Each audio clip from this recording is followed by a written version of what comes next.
Oh, it's time for a little bit of Redneck Engineering again. I had to level the cabin up a little bit. The door wouldn't close and stay latched on it. And it hasn't made any difference all summer. I haven't paid any attention to it because we've had the door open day and night until just a few days ago, and we'd start closing it up at night. But now the temperature's dropping down. It's supposed to get down to 28 tonight, and so it's getting a little chillier, and the wind blew pretty good yesterday. It blew 25 or 30 with gusts to 40 or 50. I was afraid the door would blow open. It didn't, but it wouldn't stay latched, so there was a chance that it might blow open. Well, anyway, it's time to fix that, so I checked the level out, got the level out, and checked the floor, and this front corner was a little bit low over here on this side, so I jacked it up, put another block underneath it, and got it leveled up to where the door will close. That building's just sitting on blocks. We've lived in that cabin for 18 years now. We had a trailer house in town that we sold, and we needed a place to move into, so I hurried up and built that.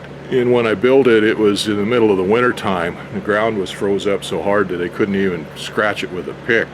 So I just cut off some piling stubs and had them sitting on the ground and built the framework on that and built the cabin up on that. And that worked fine for, I don't know, 10 years or more. But then the piling started sinking in the ground, and I had to do a little adjustment on it and jack it up and block it up, get it leveled out again. Well, I didn't want to do anything permanent on it yet because I was going to move it. I was going to slide it back about 10 feet, and I'd actually dug out some of the bank out behind it so I could slide it back. But then, of course, I didn't get to it. I wanted to spend the time working on the airplane. The airplane's consumed almost 100% of my time for the last 4 years. Anyway, that was good enough, and it's working okay. Once I make a move on it, we're going to have to do some, well, major things, not too major. I have to redo the electric hookup on it because that cable is buried under the ground and runs to it, and then the phone and all that kind of stuff has to be changed, but that's not that big of a deal. But anyway, I just got it blocked up and leveled up so the door will close and stay latched now, which will be a good thing. The other thing that I've got to do is do something with the front of that hangar. The gaps in that door of that are pretty big, and of course the gaps where the plywood mates up to it and everything, there's no finish on the front of it on those doors. I've had a tarp on there for several years. Those are billboard tarps that we got. They're old billboards, and that worked pretty good for that, but it's taken its toll on it the last few years, the sunshine and everything, and it's pretty well past its useful life, I'd say. So anyway, I've got another one I've got to drag out and put up there on that, at least get it on most of it, because the way the wind blew yesterday, all that rain drove right in through all those openings in that door and got the floor in the hangar wet. Didn't get anything serious wet to damage anything, but it's possible that it will. So anyway, it's time to do something else for that. I'm not going to open that hangar up again this year, so might as well get a new tarp set up on it. Well, I hadn't replaced that tarp on there up till now because I didn't think I had another one that would fit. When I ordered those tarps, I ordered 2 of them to fit that door, and I thought my wife sold one of them. Figured I was going to have to cobble something together, put a couple of them on there. I just dug out this big tarp, and it fits. It's actually 10 feet longer, I guess, but that's going to work out just fine. So we'll get this new one put up there.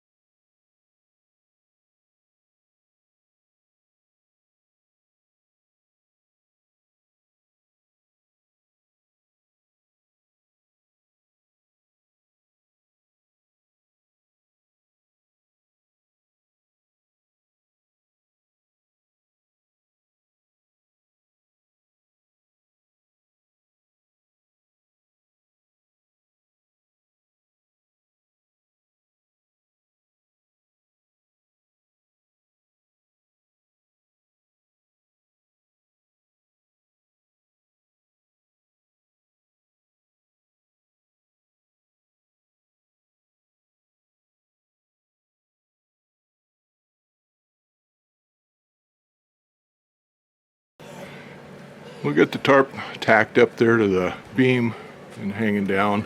We'll have to get a knife or scissors or something out and trim that off down at the bottom.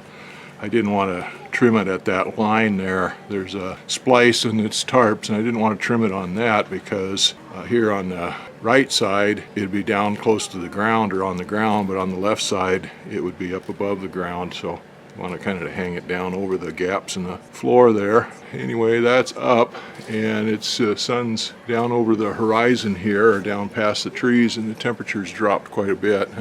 It's supposed to get down well below freezing tonight, so I think we're done with that. Once that sun hits that tomorrow, that tarp will start warming up and softening up, and then it'll drape a lot better. It'll be easier to handle.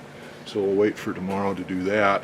I've got to get some last strips, some thin wood strips, and tack that all down so the wind doesn't whip it around like it was doing that other one. That's usually what I do in the wintertime once I get those doors closed up, is just tack that all down so that it doesn't flop around. Well, that'll keep it a lot nicer. It'll keep it dry in that hanger. Surprisingly enough, when the sun comes out and hits that tarp, that heats that inside of that hanger up pretty good. Even on a cold day, you can feel the heat coming off of it. It froze pretty hard last night. The wind was blowing, and I know it felt a lot colder than it was. It was pretty frosty for quite a while this morning. The buckets and water and stuff are still frozen here, and things that aren't in the sun are still frosty. The thermometer says it's up to 44 degrees. I guess it's a little warmer than it was. But the sun's been working on that tarp all day now, or since it hit it now, and it's softened up pretty good. It's relaxing pretty good. I'll go over there and cut that thing off down there along the ground level. I dug out some last strips, stuff that I use to sticker my lumber piles and stuff. Anyway, I'll get those out and dig out some screws and stuff and tack that thing down to the hanger so it doesn't flop all around like it was doing before.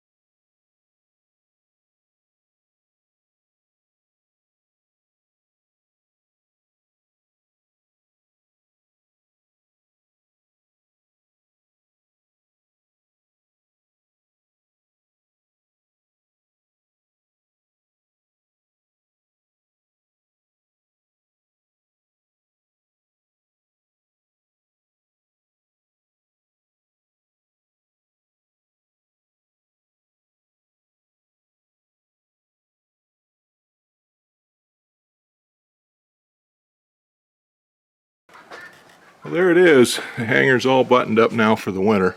Took about 1.5 feet around that right side and tacked it down over there to help seal that corner up. And I had about 8 or 9 feet, 10 feet or so that I wrapped around the left side there and tacked it down.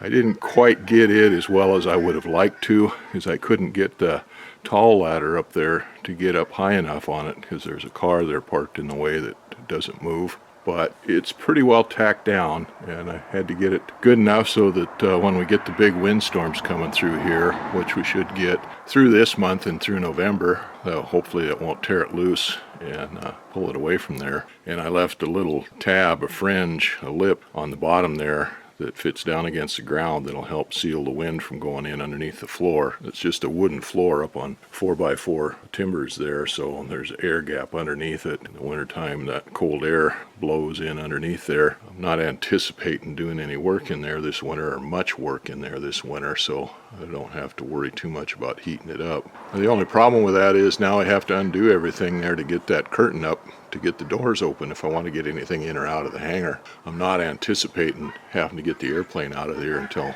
next spring, so that's not a worry. But I've been working on that mobile dimension sawmill engine, and I may want to get that frame out of there to mount that engine on and start getting it checked out, the carriage and stuff, and get it working. I need to get that sawmill going to mill up those big logs that we skidded out last winter, and those ones that I've got sitting over here. They've been over there a long time, and I'd like to get those sawed up, made into lumber, and use them before they go to hell.